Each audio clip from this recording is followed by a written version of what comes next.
Morning everyone. So today we are going to study about the radius bone. First we would like to demonstrate you all of the bone of the right upper limb. As you can see here, this one bone is the humerus, which is the bone of the arm. These two bone are lateral, one is radius, medial one is ulna. These two bone are the bone of the forearm, and this one is the articulated hand. So now let's see the articulation of radius, what joints it is forming in its all around upper and lower end. So at the upper end, radius along with the ulna is forming the elbow joint, which is articulating with the humerus. Now this elbow joint is a variety of hinge synovial joint. And also at the upper end, radius articulates with the ulna to form the upper radio-ulnar joint, which is a type of pivoid synovial joint.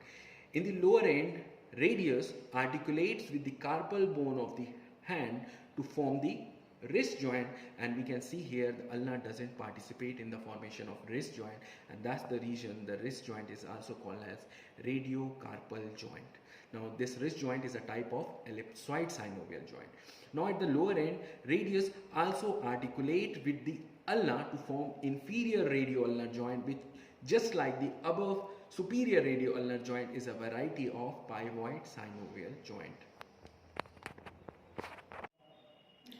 Now let's discuss the radius. It is a lateral bone of your forearm. It is a preaxial bone, and it corresponds to which bone in your leg? The tibial bone, which was also the preaxial bone. Now we are going to study the radius bone into general and specific features. Then we're going to discuss about its site determination and anatomical position, and then we're going to discuss about its ossification. So let's start with its features. So radius bone is, we're going to study it in following parts: the upper end, lower end, and the intervening shaft. So let's start with the upper end. The upper end has the head, this disc-like structure, the head. Just below it, this constricted part is called neck, and a tuberosity present on the medial side is called radial tuberosity. So let's start with the head. Now the head is articular. It has a concave upper surface and a peripheral margin or rim, which is broader on the medial side. Now this concave upper articular surface is going to articulate with the capitulum of the humerus to form the radiohumeral part of the elbow joint. Now the peripheral rim is going to articulate with the ulna, and the remaining part of this peripheral rim will be encircled by an annular ligament, and together this will form upper radio-ulnar joint, which is a type of pivoid synovial joint. Now neck. The neck is a constricted part just below the head. It is also being encircled by the annular ligament, the lower part of it. Now the tuberosity present on the medial side at the lower part of the neck, the radial tuberosity, is rough in the posterior part, which will receive the insertion of bicep brachii tendon, while the anterior part of this tuberosity is smooth, having a bursa which will separate it from the tendon of bicep brachii muscle so that it can supinate. Now let's discuss the shaft. If we take the shaft cross section of the middle 1/3 of the shaft, it will appear somewhat triangular in shape, having 3 borders and 3 surfaces. The 3 borders are anterior border,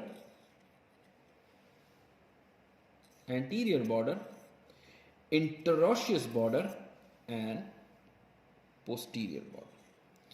The anterior border, it starts from the radial tuberosity. In the upper part, it is somewhat oblique in direction, sloping downward and laterally, while in the lower part it is vertical. And the lowermost part of this vertical part is very prominent, a ridge-like structure, which is continuing on the anterior border of this styloid process. So this whole is the anterior border. This oblique part of the anterior border, will provide origin to the flexor digitorum superficialis, while this prominent ridge on the lower part will provide attachment to the extensor retinaculum, its lateral part. Now let's discuss the posterior border. Now on the posterior border is prominent in middle 1/3, while it is ill-defined above and inferiorly. Now let's discuss interosseous border. Interosseous border starts somewhat little below this radial tuberosity. It is the sharp border and also called as medial border. It continues below on the posterior border of this triangular area. There is a triangular area at the lower end of the radius, having two borders. The posterior border is nothing but the continuation of this interosseous border. Now this interosseous border will provide attachment to an interosseous membrane, which will be attached to the corresponding interosseous border of the ulna. Now this interosseous membrane will be free above.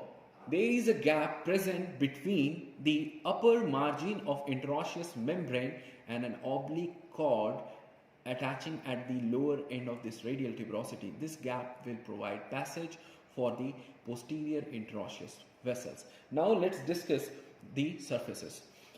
Anterior surfaces. Anterior surface intervenes between this anterior border and an interosseous border. The upper 2/3 part of the anterior surfaces will provide origin to flexor pollicis longus, while the lower 1/4 part will provide, along with this triangular area present on the medial side of the lower end, will provide insertion to the pronator quadratus muscle. Now on the posterior side, posterior surfaces lying between posterior border and interosseous border. Now this posterior surface in the upper part will provide origin of the abductor pollicis longus, while the lower part will provide origin to the extensor pollicis brevis. Now let's discuss lateral surface. Lateral surface is present between the anterior border and the posterior border. Now this lateral surfaces, it's somewhat convex laterally, having a summit at the middle of the shaft. Now at this middle of the shaft there is an oval rough impression. Let me turn laterally to show you. This oval rough impression will provide insertion to pronator teres muscle. Now the area above to the pronator teres on the lateral surface is much more broader in aspect. Now this lateral surface is not present laterally, but it is also present in the anterior and posterior aspect. Why is it so? It is because of the obliquity of the anterior border and the posterior border. Now this part of lateral surface above the pronator teres will provide insertion to the supinator muscle, both its superficial and deep part. Now the area below the pronator teres muscle of the lateral surface will not provide any attachments or origin or insertion, but it will be covered by the tendon of two muscles. Those two are extensor carpi radialis longus and extensor carpi radialis brevis. Now let's discuss the inferior end, lower end of the radius. We're going to discuss this end into 5 surfaces: anterior surfaces, posterior surface, lateral surface, medial surface, and inferior articular surface. Let's start with the lateral surface. On the lateral surface, there is a projection called styloid process, which is projecting even beyond the ulna. Now, this styloid process will provide attachment to radial carpal ligament. Now, the area of lateral surface just proximal to the styloid process will receive an insertion of brachioradialis muscle. Now this area will also be crossed by the tendon of two muscles. Those two muscles are abductor pollicis longus and extensor pollicis brevis. Now let's discuss medial surface. On the medial surface there is a notch called ulnar notch of radius, just distal to this triangular area which we discussed, which was receiving the deep fiber for pronator quadratus insertion. Now this notch will articulate with the head of ulna to form the inferior radio-ulnar joint, which is a pivoid synovial joint. Now the junction between this notch, this ulnar notch, and the inferior surface, this junction will provide attachment to the triangular articular disc of inferior radio-ulnar joint, the apex of which is going to articulate with in the depression between the styloid process of ulna and the articular head of the ulna.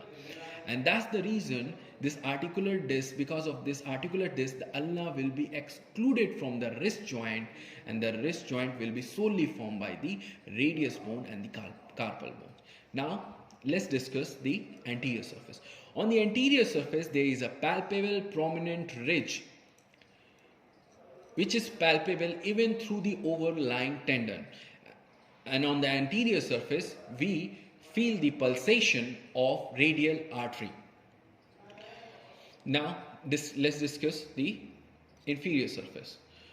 The inferior surface is articular, is going to articulate with the carpal bones. Now the inferior articular surface is concave in shape, having a ridge which is going to divide this into a lateral triangular area and a medial quadrilateral area.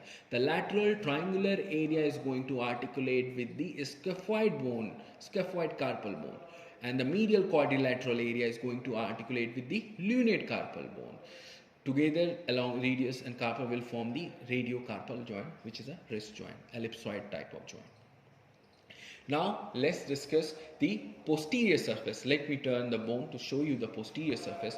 On the posterior surface of the lower end of the radius there is a prominent palpable tubercle called dorsal tubercle of Lister. There are also 3 grooves on the posterior surface. One that is lying on the lateral side of this tubercle and 2 on the medial side, one this and one this. So this groove present laterally to the dorsal tubercle will lodges the tendon of 2 muscles, extensor carpi radialis longus and extensor carpi radialis brevis. Now in between these 2 tendons there is a ridge, intervening ridge. Now groove immediately medial to the dorsal tubercle is very conspicuous and very prominent. This groove will lodges the tendon of extensor pollicis longus, which will utilize this tubercle as a pulley before going into the thumb. Now the groove present even more medially, medial to this groove will lodges 4 structure: tendon of extensor digitorum, tendon of extensor indicis, and posterior interosseous nerve and posterior interosseous artery. Now let's discuss side determination of radius bone. Just like any other bone, for side determination we're going to discuss its 3 axes: superior inferior, medial lateral, and anterior posterior axis. Let's start with superior inferior. On the superior part there will be a articular disc shaped head, while the inferior end will be the broadest part. Now medial and lateral axis. On the lateral surface there is a projection called styloid process, so this should be laterally, and on the medial side there will be the sharpest border, which we call the interosseous border. Now for anterior and posterior axis, on the posterior surface there was the dorsal tubercle of Lister, while the anterior surface is concave. Now let's discuss anatomical position. Just hold it vertically, it will be aligned anatomically. Now let's discuss ossification of radius bone. Ossification of radius bone will occur through one primary center for the shaft and one secondary center for both the end. The primary center for the shaft will appear at the 8th week of intrauterine life, while the secondary center for the lower end will appear at 1st year and going to fuse with the shaft at 20th year. while the secondary center for the upper end will appear at the 5th year of life and will fuse with the shaft at the 18th year. Now this upper end has the ossification has the medico-legal importance.